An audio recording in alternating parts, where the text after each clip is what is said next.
And welcome back to another episode of Born to Talk About Sports. I am your host, Steve Bourne. I know it's been a while. I'm sorry. Life got in the way for the last couple of years with a sick cat and then bringing in Frankie to the equation. And yeah, it's been a bit of a roller coaster ride, but I'm going to try to make this work again. I'm going to have some fun, get some things off my chest, get to vent a little bit. Not to the extent of Mr. Steve Dangle, but I'm going to do my best.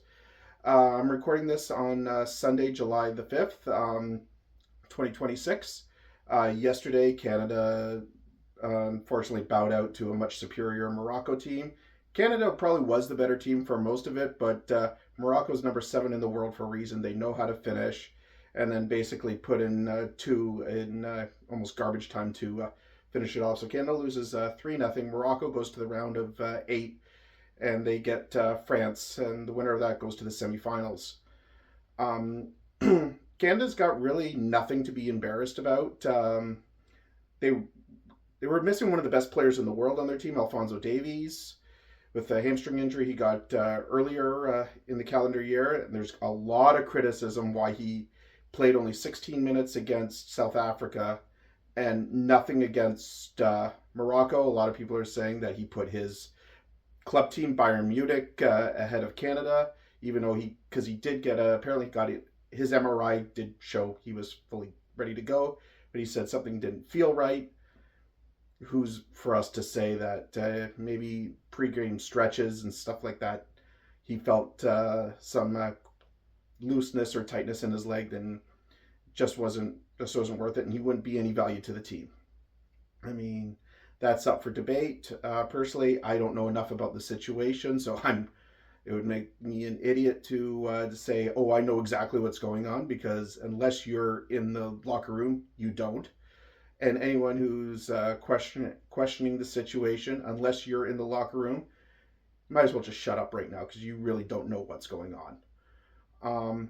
Again, proud of the Canadian team, made it to the round of 16, and it's a young team. Most of these guys, Kyle Larin, Jonathan David, and hopefully a healthy Alphonso Davies will be back in 4 years.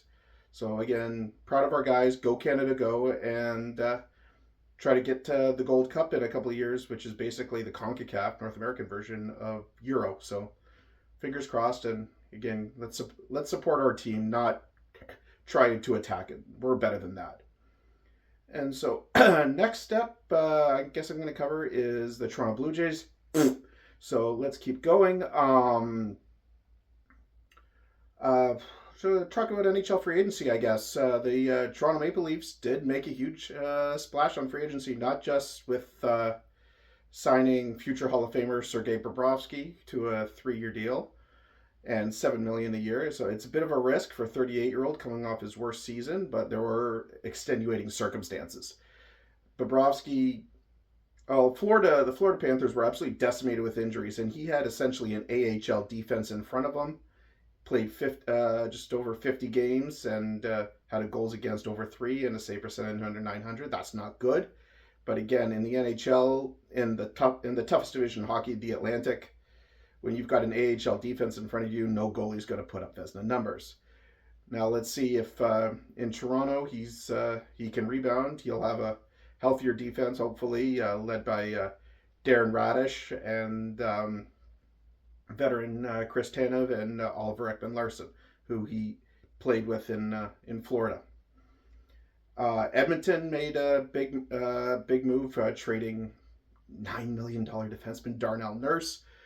Good for San Jose good for Edmonton for dumping that entire contract with no salary retained.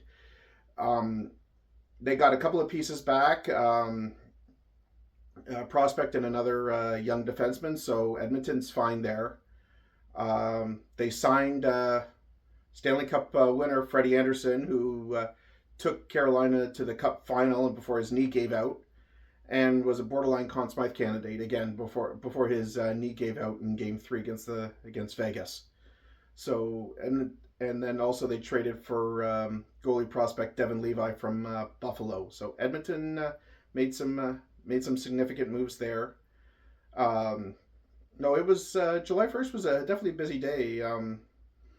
So, I mean, no one wins the Stanley Cup on July 1st. It all depends on what actually happens on the ice. And the season doesn't start for another almost 3 months. So it's an 84 game season, so it'll start a bit earlier. I think there's no official first date yet, but I think they're calling for late September. So when the schedule gets released, we'll have a better idea of when things get going. Preseason games are starting to be announced. There's only 4 this year per team. I think coaches and players love it. Well, especially players love it. Coaches maybe not so much because probably can't get a good judge of what you got in the system. But time for coaches to actually coach. And then probably the biggest news of this past week is the big piece of this Toronto Raptor team from 2019 is back. Raptors, LA Clippers make the blockbuster. Kawhi Leonard to Toronto for All-Star Brandon Ingram, former first-round pick Grady Dick, a couple of firsts and a couple of seconds, and a pick swap. The clawback in Toronto just basically gets probably one of the best teams in the East on paper right now, and definitely one of the best defending duos with Kawhi Leonard and Scotty Barnes, and then Colin Murray-Boyles coming in off an incredible rookie year when he was drafted middle of the pack in 2025. I guess it is now. Holy crap. But no, Raptors, I think they've seized the opportunity knowing the East isn't all that strong. Heck, if Isaiah or if Quickly and Brandon Ingram were healthy, they'd probably beat Cleveland. And then who knows against Detroit in the next round. And I don't think anybody was beating the Knicks regardless. They were just a bit of a powerhouse.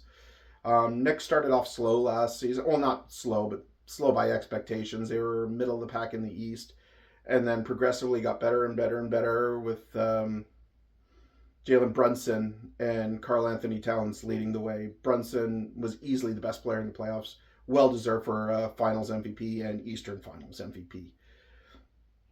But yeah, no, I as a Raptor fan, I'm excited. Having Kawhi Leonard back gives the Raptors instant credibility again. He's always, even when he was here for the 1 year, he's probably the most talented player ever to play for the Toronto Raptors. So it should be fun, exciting.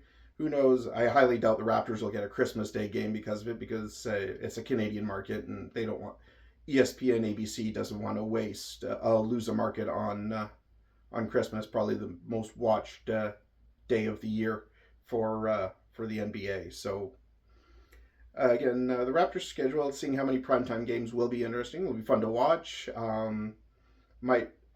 Haven't been really interested in the NBA the last few years just because it hasn't been, to me, an entertaining product. Some messing with the rules and stuff like the in-game tournament, I'm not a fan of. Anyone who knows me, I'm not a fan of this Emirates Cup or whatever it's called, NBA Cup.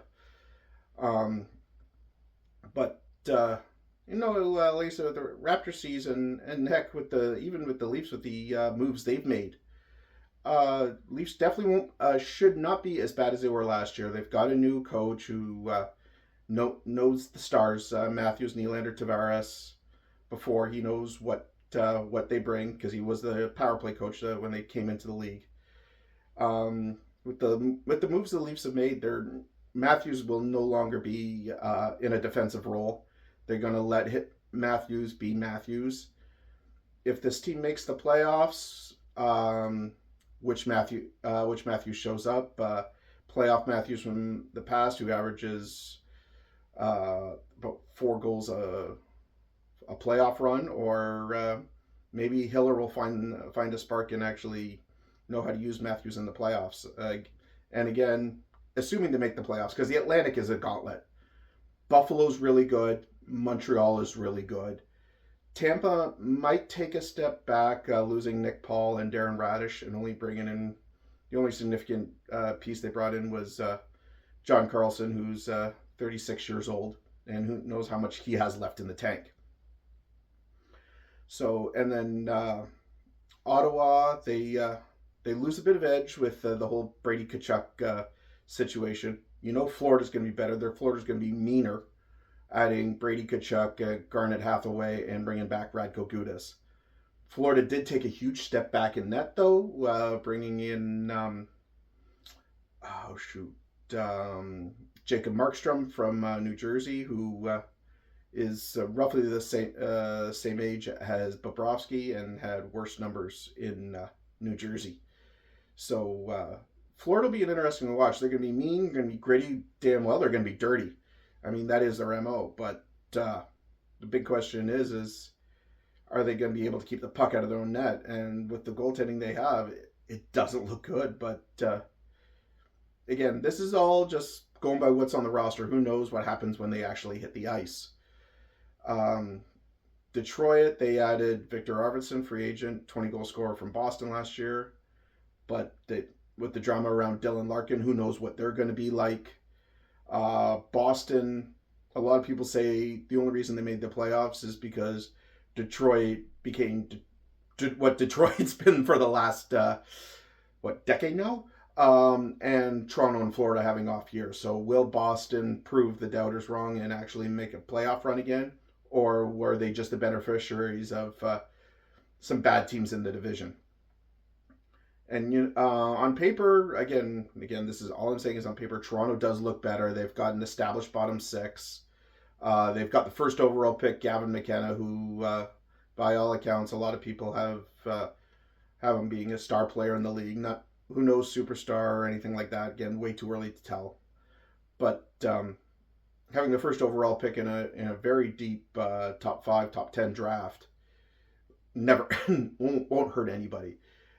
Anyone says, he's acting like, he's the next Connor McDavid or Macklin Celebrity, pump the brakes here. It's way too early to tell. He's got great hands. Once he got going at Penn State against people up to 7-8 years older than him, he still dominated. So, and if the reports are true that Jim Hiller wants to put him on the top line with Austin Matthews, so they can get some chemistry, have them work out together in the summer. Maybe Matthews finally got his Mitch Marner replacement, but again, only time will tell. Maybe that's what I should call this episode. Only time will tell. Again, I know I just did it on the Jays, but the injuries haven't helped. But George Springer, Vladimir Guerrero Jr., having massive disappointing seasons has really hurt this team this year.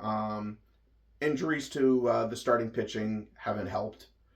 Addison Barger's played 10 games, not even 10 games this year, and who knows if he's coming back. He just had another setback. Dalton Varsho has taken a step back power wise and defensively. It basically, for the Jays right now, anything that almost has gone wrong, could go wrong, has gone wrong. The only bright spots have been really Louis Varland has taken over the closer's role from Jeff Hoffman.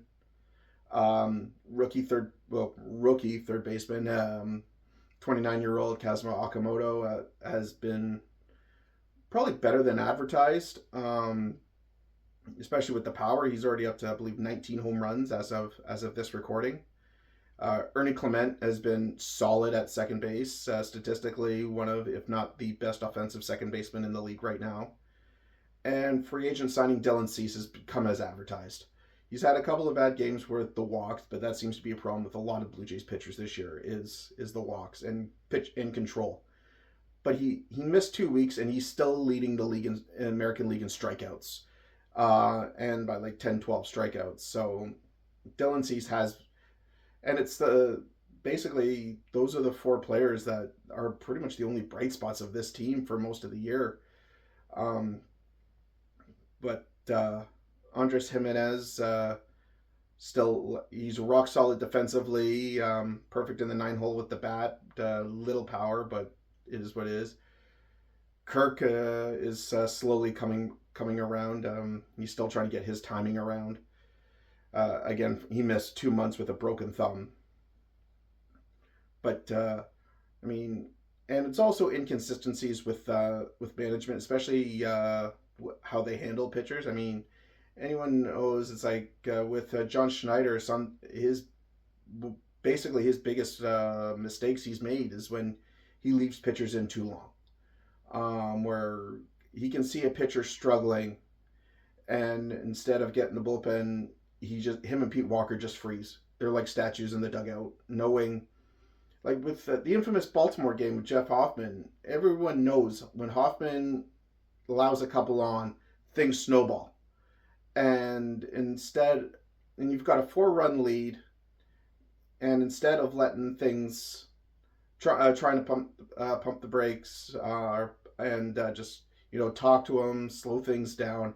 Instead, they just let him out there, and it was base hit, double, whatever, till it was too late. They bring in somebody, and by that point, the game was essentially all but over. And so that can be that other times where Jays have full bullpen games, and Schneider and Pete Walker set a masterclass like they did on Canada Day against the Mets. Fisher, Miles, and then Corbin to shut it out. Luckily, it was a bit of a blowout, so they let Corbin go for the final 5 innings. But so it's weird how sometimes Schneider manages the bullpen. Other days he looks great with it, and other times he almost looks like he doesn't know what to do, and that can send a bad message, not just to the fans, but to the players too. So, I mean, heck, Charlie Montoyo was fired for less than what the Jays have done in 2024 and 2026. So, I mean, no, I know Pete Walker's, or not Pete Walker, but Schneider's managing the American League and the All-Star team. I'm wondering if the Jays just get him through that and then maybe make a decision afterwards. Like I said, there's other good managers out there. There's Thompson who got fired in Philly at the beginning of the year. Cora, who got, to me, unjustly fired in Boston. So there are some good managers out there that have won before. So you can't say, oh, there's not a good selection out there. There's not an improvement out there. Statistically, there is. So maybe it is something in July to keep an eye on. And then if also depends if the Jays are sellers at the trade deadline. They have quite a few impending free agents, including Gossman and Dalton Varsho. Because coming up, I will do more of a MLB trade deadline preview and recap. But until then, tell me what you think. Give me some notes. Give me improvements. Am I just standing here drawing? What's going on? Again, yeah, good to be back. I'm hoping to do this Sunday mornings, at least for the foreseeable future. And again, stay safe out there and have a good one.